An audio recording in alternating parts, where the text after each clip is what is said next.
নিষিদ্ধ সংগঠন Hizb ut Tahrir Awami লীগের এজেন্ডা বাস্তবায়ন করছে বলে অভিযোগ করেছে বাংলাদেশ গণতান্ত্রিক ছাত্র সংসদ।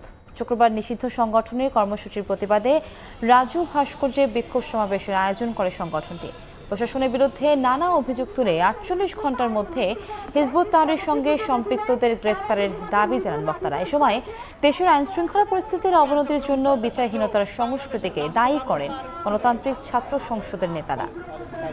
আমরা হাসিনা সরে যাওয়ার জন্য হাসিনার বিরুদ্ধে যেভাবে আমরা যুদ্ধ ঘটনার পরে ভিকটিমদের কান্নাই শুনে দেখেছি, এই নিষিদ্ধ ঘোষিত সংগঠনটির ব্যাপারে কোনো কঠোর ভূমিকা দেখেছি। ঢাকা শহরের প্রত্যেকটি মোড়ে মোড়ে ধর্ষণ করা হয়েছে। আবারও বাংলাদেশের মাটিতে একটা নতুন করে উগ্রবাদের জন্ম হতে যাচ্ছে।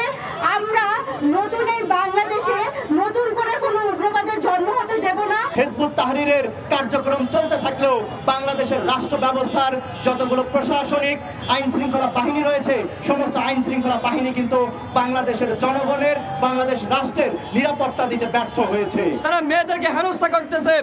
আমরা শুধু স্পষ্ট ভাষা বলে দিতে চাই, যারা হাসিনা এজেন্ডা বাস্তবায়ন করবেন তাদের পরিণতি হাসিনার মতোই হবে। দীর্ঘ সময় ধরে প্রচারণা চললেও আমরা বাংলাদেশের গোয়েন্দা সংস্থা, রাষ্ট্রীয় কোনো বাহিনী, আইন শৃঙ্খলা বাহিনীকে এই নিষিদ্ধ ঘোষিত সংগঠনটির ব্যাপারে কোনো কঠোর ভূমিকা নিতে দেখিনি।